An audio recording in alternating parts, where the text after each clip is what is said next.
काय बनवलंय कसलं तरच लागते बाबा, कुणी बनवलंय असलं. तर राम राम मंडळी, आज शाळेवर बघा हे टाटा एस EV 1000 ही गाडी बघितली राव. ऑटोमॅटिक आहे, त्यात इलेक्ट्रिक आहे.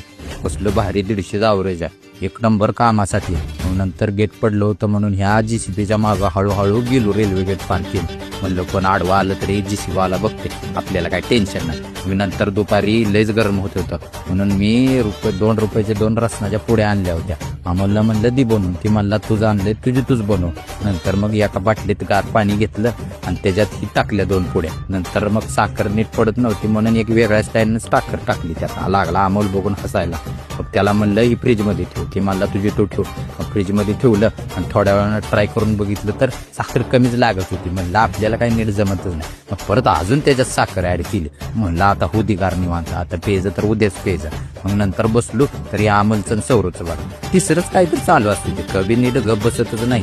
मग नंतर ही वडापाव बघा, सौर्या म्हणला ही वडापावपेक्षा भजी मोठा आहे का भजीपेक्षा वडापाव बारका आहे. नेमकं कसं आहे काय कळनाच. आपण भेटू पुढच्या ब्लॉगमध्ये. राम राम.